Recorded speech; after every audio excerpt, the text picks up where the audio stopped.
Hello guys, চলে এসেছি আবার নতুন একটা ব্লগ নিয়ে তোমাদের সামনে। আশা করি তোমরা খুব ভালো আছো, আমিও খুব ভালো আছি।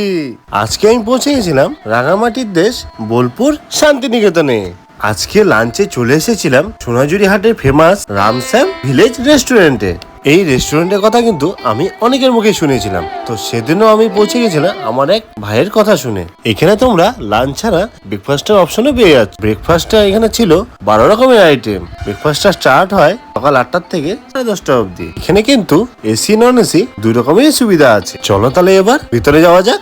এই রেস্টুরেন্টের প্রশংসা কিন্তু আমি অনেকের মুখে শুনেছি, চলো তাহলে ট্রাই করা যাক। দেখতে পাচ্ছ বন্ধুরা, রেস্টুরেন্টে যেহেতু আমি লাঞ্চে গেছিলাম তাই আমি দুপুর 2টায় পৌঁছে গেছিলাম। তো দেখতে পাচ্ছ বন্ধুরা, লাঞ্চে এখানে কতটা ভিড়।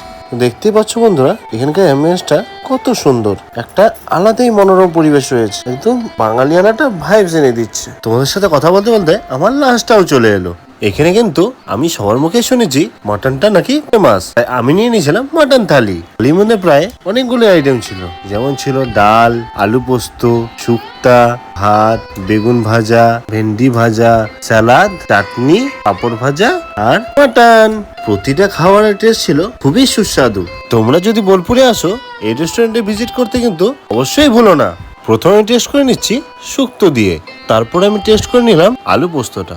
আর আমার প্রতিটা আইটেমে কিন্তু খুবই ভালো লেগেছে। দেখতেই পাচ্ছ তোমরা প্রতিটা আইটেমই কত লোভনীয়।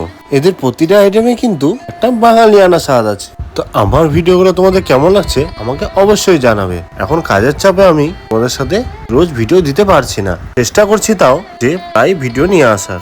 দেখো বন্ধুরা, তোমাদের সাথে কথা বলতে বলতে আমি এখন মটনটাও টেস্ট করে নিলাম, আর মটনটা খেতে ছিল অসাধারণ। তো বন্ধুরা, তোমাদেরকে একটাই কথা বলতে চাই যে তোমরা যখনই সোনাঝুরি হাটে আসবে অবশ্যই এই রেস্টুরেন্টে এসে মটনটা অবশ্যই ট্রাই করবে। এরপর আমি নিয়ে নিয়েছিলাম ফ্রাইড রাইস আর চিলি চিকেন। ফ্রাইড রাইস আর চিলি চিকেনটা খেতেও কিন্তু খুবই ভালো ছিল। আমার তো রামশ্যাম ভিলেজ রেস্টুরেন্টের খাবারগুলো ভালোই লেগেছে। তোমাদের আমার ভিডিওটা কেমন লেগেছে কমেন্ট বক্সে অবশ্যই জানাবে। তো বন্ধুরা, আমার ভিডিওগুলো অবশ্যই তোমরা লাইক করে দিও, সাবস্ক্রাইব করে দিও, শেয়ার করে দিও। তো আজকের মতো ভিডিওটা এখানেই শেষ করছি। দেখা হচ্ছে নেক্সট ভিডিওতে। ততক্ষণ টাটা, বাই বাই।